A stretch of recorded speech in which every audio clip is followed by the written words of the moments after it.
Estamos a punto de iniciar.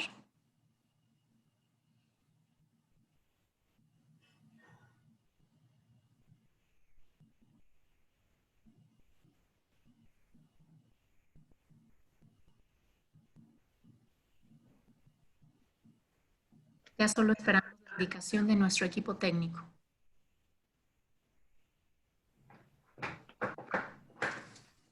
Ya estamos transmitiendo por Facebook.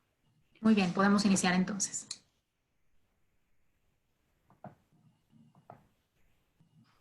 Una vez más, buenas tardes. Soy Fernanda Salazar y en nombre del Consejo Directivo del Colegio Mexicano de Licenciados en Traducción e Interpretación, les damos la más cordial bienvenida a esta cuarta sesión del cuarto día de la Semana de la Traducción 2020. Nos complace tener entre nosotros a Carolina Herrera, que es licenciada en Ciencias Jurídicas por la Universidad de Regiomontana y máster en Escritura Creativa por la Universidad de Salamanca. Carolina comenzó su carrera asimilada al Servicio Exterior Mexicano, donde fungió como representante del Instituto Mexicano del Seguro Social en los consulados generales de Chicago y Houston. Al término de su comisión, decidió cambiar de carrera y dedicarse a la traducción y la interpretación. A partir del año 2000, empezó a fungir como gerente de proyectos de interpretación y de traducción y de localización también. Carolina es profesora adjunta de traducción e interpretación en Northern Illinois University y Waubonsee Community College, en donde desarrolló el componente de traducción de la carrera de intérprete médico. Ha desarrollado e impartido cursos de interpretación médica y legal y desde 2018 es directora de servicios globales de Interprenet, una compañía de servicios lingüísticos líder en interpretación simultánea remota a través de su asociación con Interprefy. Como cabeza de la División de Servicios Globales, Carolina ha reclutado a cientos de intérpretes simultáneos alrededor del mundo, con clústeres en Londres, Buenos Aires, Ciudad de México y San Petersburgo. También está a cargo de los proyectos de interpretación simultánea remota para ambas compañías. Y también, comentamos hace un ratito, en sus ratos libres Carolina es escritora y cuenta entre sus publicaciones una novela que se llama Mujer que piensa y publicó en 2016. Es miembro del consejo editorial de elbaseman.com, una revista cultural basada en Chicago, y ha participado en varias antologías de cuento corto. Su próxima novela está en proceso de publicación y estaremos todos atentos, Carolina. Una vez la bienvenida y la ponencia o la comunicación que nos harás el honor de compartir se titula Interprenet and Interprefy. Muchísimas gracias, Fernanda. Te agradezco mucho esa presentación. Y bueno, es un honor para mí estar el día de hoy aquí platicando con ustedes. Cuando me invitaron a participar en la conferencia, me pidieron que mandara la ponencia, ¿no? Y como todos sabrán, ahorita estamos en high season. Y entonces yo escribí algunas preguntas y realmente, o sea, escribí unos puntos, mandé unos puntos de lo que quería hablar y bueno, creo que no la titulé. Entonces se llama Interprenet and Interprefy. Pero en realidad de lo que les quiero hablar, además de la compañía para la que trabajo y lo que estamos haciendo en este aspecto, es hablarles de lo que observo yo a partir de esta nueva realidad en la que estamos viviendo. Entonces, y claro, me siento muy honrada de estar aquí hoy porque yo soy mexicana. Y entonces, para mí es así como volver a casa, ¿no? Esta invitación de parte del Colegio Mexicano de Intérpretes y Traductores, me siento muy honrada y muy contenta. Entonces, bueno, voy a empezar. Les voy a hablar primero de esta asociación de Interprenet e Interprefy. Entonces, voy a hablar primero de Interprenet. Interprenet, and I'm going to switch to English now because all this spiel, I know it in English, okay? So I don't want to be translating in my head, as you might imagine. So basically, Interprenet is based in Chicago. It was founded in 2004 by interpreters. The two managing partners were interpreters. One is from Spain and the other one is from Monterrey. He told me to say that he was born in Monterrey, very proud. And we are, our core business is interpretation, and we are for interpreters. That is something that we are always, I wouldn't say concerned, but we're always try to be very fair with the interpreters because we are all interpreters. And our partner or our sister company is Interprefy. And Interprefy is based in Zurich. It was founded in 2015 that's what we think, around 2015. And basically they designed this virtual booth, this platform to allow for remote simultaneous interpretation. And they are technology oriented. So basically Interprefy is the technology partner and Interprenet is the interpretation partner. So together we provide remote simultaneous interpretation services. And just to tell you a little bit of how this happened, about 4 years ago, Interprenet, like I said, was founded in 2004, and the core business was interpretation, both consecutive and simultaneous. And basically the two divisions, the consecutive division was more focused on legal interpretation, healthcare interpretation, community interpretation. And then there was the other division, which was called projects that was focused on conference interpretation, was mostly local. We did do some, events outside of Chicago, but it was more local focused. And about 4 years ago, our CEO discovered Interprefy and partnered with them to, looking ahead of this remote simultaneous interpretation platform that they had. And I was working for them already. I was doing training and development. And he said to me, Carolina, I need you to start recruiting interpreters for this thing called remote simultaneous interpretation. And so we need to have interpreters. And so I did that. And so I recruited hundreds of interpreters across the world. We had the first cluster that we had was in Buenos Aires because we knew Spanish was going to be the #1 language. Then I went to London and I recruited a lot of interpreters there for European languages. But then I thought, well, if I have a cluster in Buenos Aires, why can't I have a cluster in Mexico City, right? It's my town. And so I decided to do that. And I think I was there in 18, if I recall. Yes, 18. I went there and recruited a lot of interpreters. And the result has been wonderful. I do have to say that I have a great cluster of interpreters in Mexico City, super qualified, that are just a pleasure to work with. And of course, that is, I think, the most important thing that we focus on when it comes to providing this remote simultaneous interpretation, because at the beginning, when I started recruiting, I met a lot of skepticism from interpreters. Some interpreters would tell me, oh, that is not possible, that can't be done. Some were kind of like, well, why should I do this? I'm great doing the on-site, which, had been done like that for 70 years. And so it was difficult at the beginning, but little by little, I think,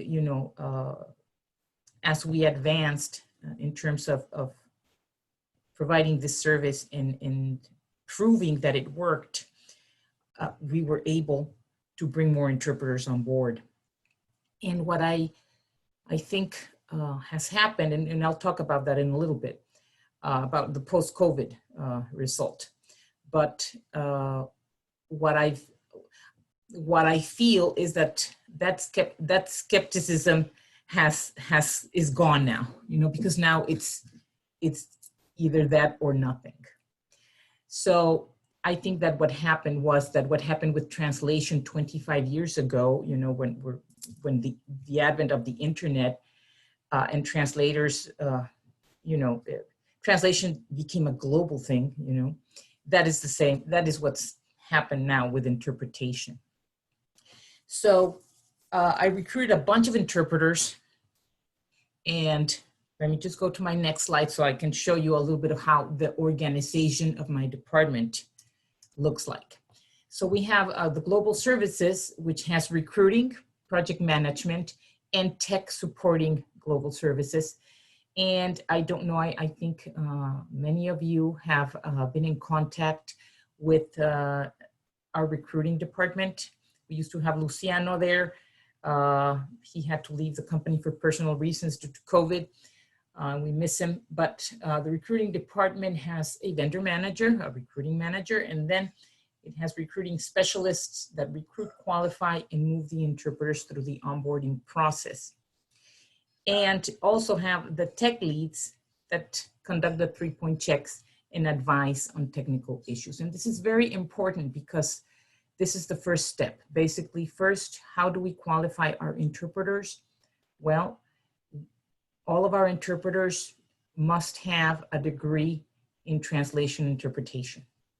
At least a bachelor's degree. Some of them, a lot of them have a master's degree, and we have a few out there that have a PhD in conference interpretation. So we do expect our interpreters to have a degree, and or they have to come referred by someone with a degree and with a long list of conferences.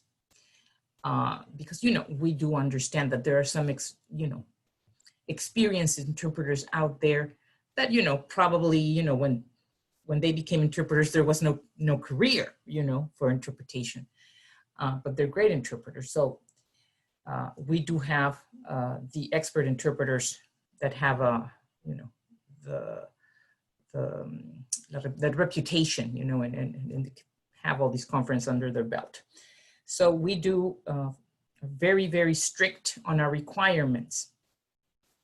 The other part is the setup, okay? The interpreter's technical setup. At the beginning, when we started doing this, we had hubs. We had a hub in Chicago, we had a hub in Buenos Aires, and we used to, have smaller hubs in other places. But we kind of figured that if the interpreter had good internet and was compliant in the requirements, they could do it from home. And I think that is the whole point of remote simultaneous interpretation, that the interpreters can be digital nomads in that sense, that they can interpret almost from anywhere as long as they have a good, stable internet connection. And I think it's part of, I know interpreters in that sense. A lot of interpreters that I first recruited said, well, I like to travel. It's just very glamorous, this interpretation thing. I like to talk to people, et cetera, et cetera. Unlike translators that like to just hide in their shell and work alone, interpreters are extroverts. And so this RSI thing is like, well, why would I want to be in my house, if I'm traveling here and there and everywhere? Well, it's nice to travel, but sometimes you have to do this without traveling, in your hometown. And especially in Mexico City, it's like, well, do I have to get in the car for 2 hours to get to the event and then, drive back? And so basically, the idea was, if we're going to do this, well, let's make sure that the interpreters can work from home. And so that is why, this recruiting department that I head, has to be very strict about those requirements, because we want to make sure that the interpreters are set up for success. And something very important has to be said here about that, because in my experience, 98% of the time, when we have a complaint, 98% of the time it's the client's fault, okay? Because of some connection on their end, or because the speaker, so that is why I want to make sure that on our end, everything is taken care of. We also have the project managers that many of you have, interacted with, and they're dedicated project managers and coordinating resources for all the projects. And of course, the tech team, which makes, everything possible, on the client's end, and then providing remote support, which I think is something that Interprefy, I know other platforms, some of them provide it, some of them don't. We do provide remote support, and what I've heard from interpreters is that this just kind of gives them peace of mind, because although interpreters now have, kind of embraced this technology, not everyone is super technical. So it's always nice to have, somebody there, just in case, right?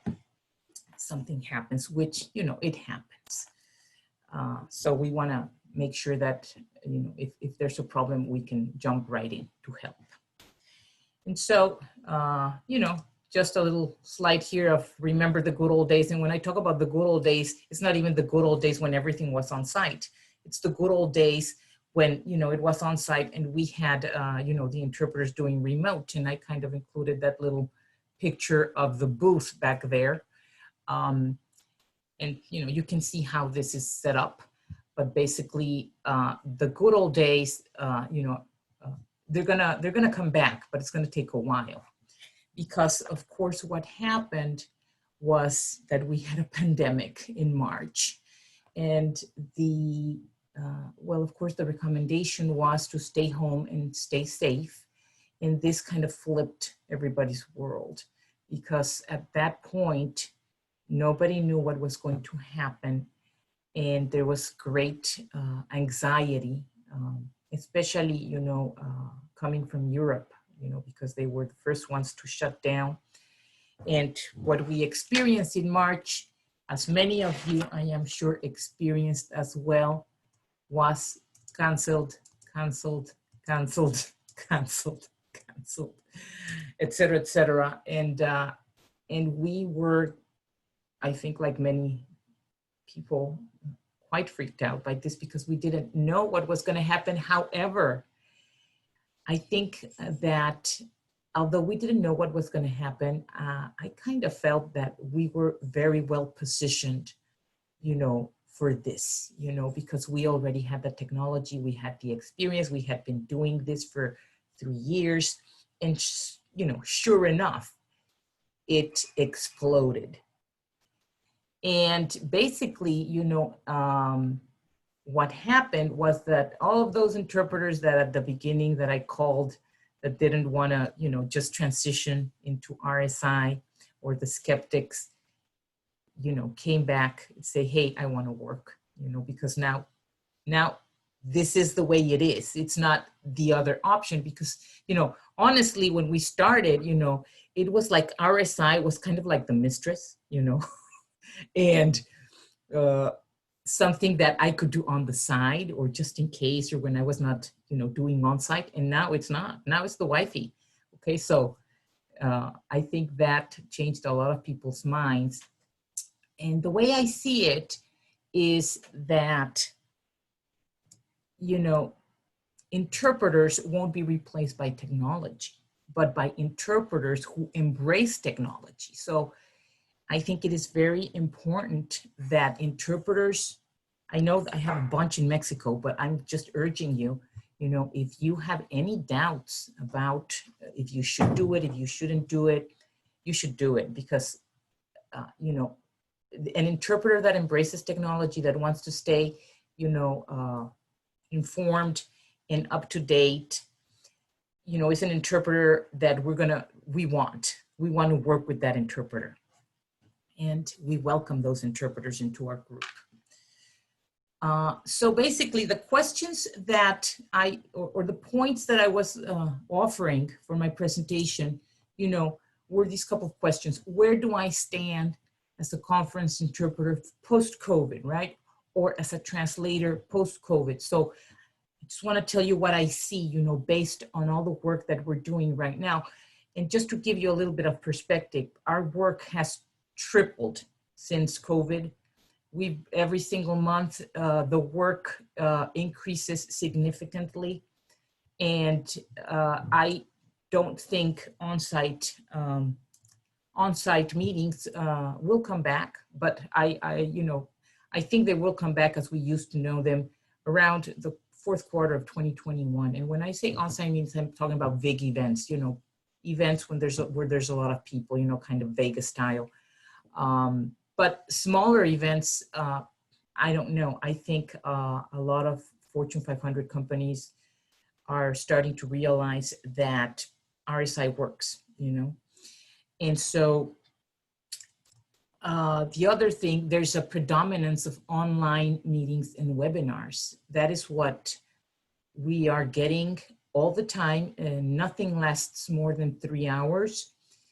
And people are kind of getting used to that, you know, they don't have that. It's different when you're on site. So online, of course, lots of 2-hour meetings or events, you know, multi-day events with 2-hour meetings, you know, like spread out, you know, in the day, like in the morning, afternoon, and evening, things like that. So that is something that I see happening. Very rarely now do we get 6-hour events, 8-hour events, very rare. I have not seen an 8-hour event in a while. We're getting some events, this is another thing that's happening, 24-hour events, staggered. And so you have a group of, you know, different groups of interpreters for that. We have, what we see a lot here is the 2-hour or less, you know, model. And so, you know, I have always been one, again, to understand the industry standards, the full day, the half day, and that's fine. And I'm always very happy to be able to pay that. But the clients are coming with these, you know, 2-hour, 1-hour meetings, and they don't want to pay a half day, you know, so it's, you know, it's very difficult sometimes. So I'm not telling you to do this, but I am just telling you to think about this, because you're going to have to be, you know, be flexible in that sense, because we're being kind of forced into this to stay competitive. And of course, the other thing that I see is a lot of specialization. There's a lot of meetings, you know, and I will tell you right now where that specialization is: in pharma, finance, and IT and technology, okay? Those are the 3 big ones, and that is, you know, the interpreters that have these type of experience, of specialized knowledge, you know, are greatly sought after. As a translator, what I see is a lot of the post-editing, machine translation. Again, that is not our core business, but we're starting to see this because clients are asking for it. A lot of subtitling using more efficient technologies aided by AI, okay? I'm seeing a lot of event-related documentation, you know, a lot of slide decks, you know, being translated. So that's, you know, all of these events have a lot of little branches, okay? And these events come with a bunch of things, sometimes subtitles, captioning, document translation, live chat, the live chat, the multilingual live support, okay? Now they're asking, hey, I want to have a live chat, and I want that person to speak the language, you know, for, you know, this is for big events, but, you know, just an idea there. And so basically, you know, what I'm recommending is that you be flexible, and to be prepared, okay? Because this is probably gonna last for another year and a half. And of course, the most important thing is to be nice, okay? Because we like working with nice interpreters. And I have to say this, that the Mexican interpreters, they're just a joy to work with, okay? They're just lovely, flexible, hardworking, you know, and so I really, I'm so proud when I can brag about it with my counterparts in Europe, you know, and I'm like always saying that my Mexican interpreters are the best in the world.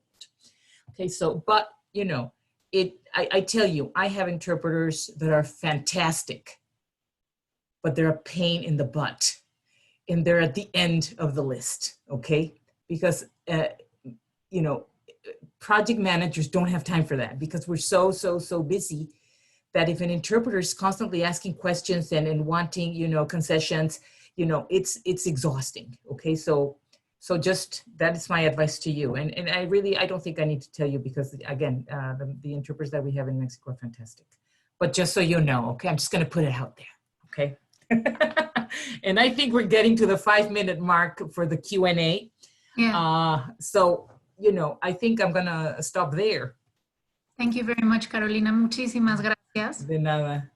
Tengo una pregunta que Claro. es crucial, y luego por ahí leo un par de preguntas que ya están en el chat.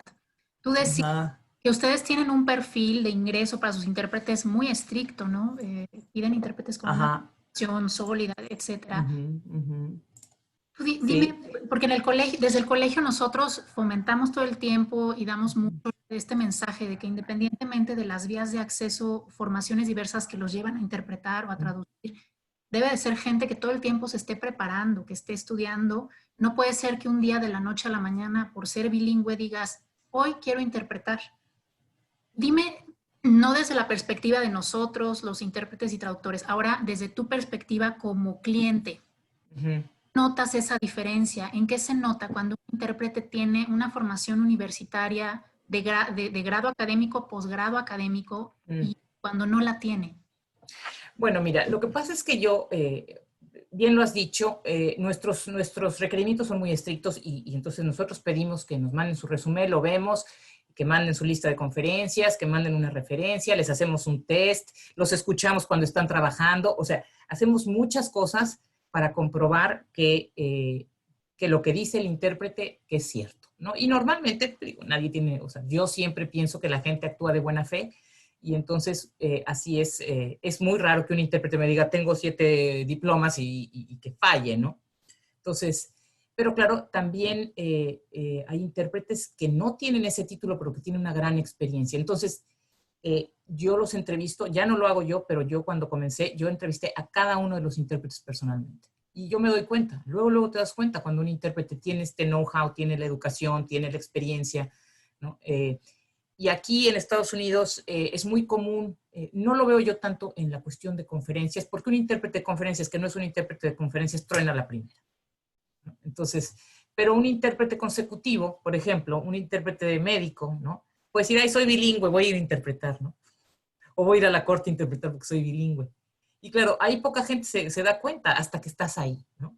Entonces, ese es otro sistema, esa es otra forma de reclutar. Pero para un intérprete de conferencias, alguien que no tiene la experiencia, no dura, o sea, a la primera truena. Entonces, les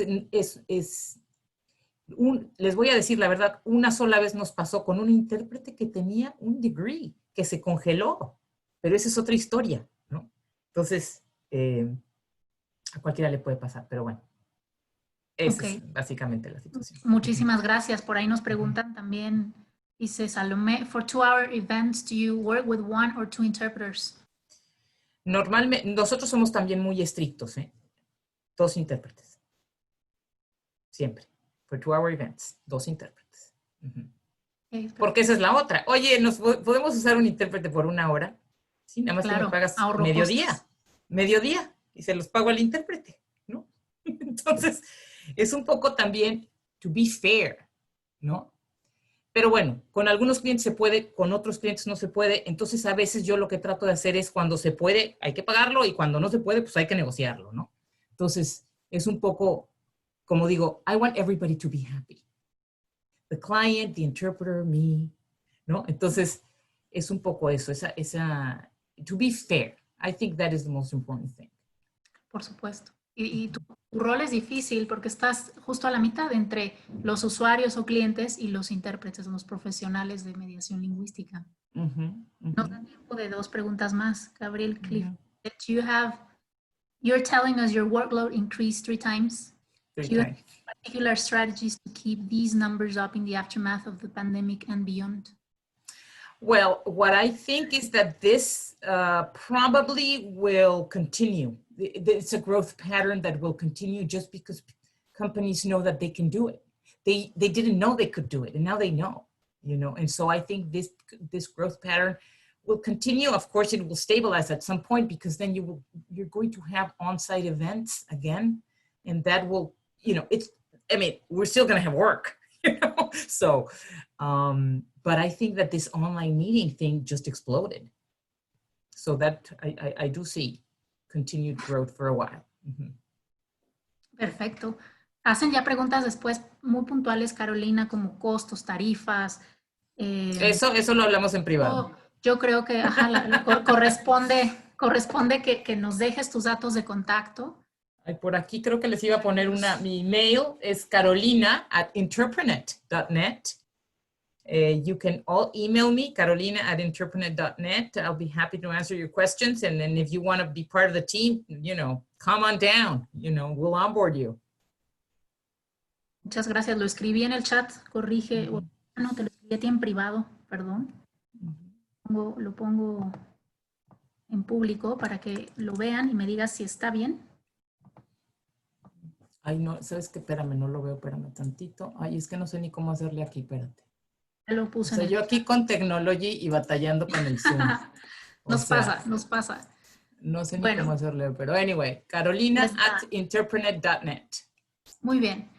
Gracias, Carolina. Cerramos ya esta sesión. Estén atentos a los avisos del colegio que hemos estado dando de forma repetida en las sesiones anteriores y que seguiremos dando en la última sesión. Por cuestiones de tiempo, esta vez los omito. Y pues no me queda más que reiterarte nuestra gratitud, reiterar que tus conceptos y los lineamientos que tienes con tus intérpretes como jefa de intérprete o gestora de proyectos se alinean muy bien con el espíritu de este colegio. Que tú, desde la perspectiva del cliente o del usuario, seas una voz y des eco a lo que este colegio ha estado repitiendo de manera constante, pues nos complace, Carolina, y te reiteramos nuestra gratitud y que el colegio está abierto para ti. Muchas gracias. Mucho cariño les mando. Gran evento. Gracias, provecho, y nos vemos aquí a las 3 para la última ponencia de esta cuarta jornada. Gracias, bye bye.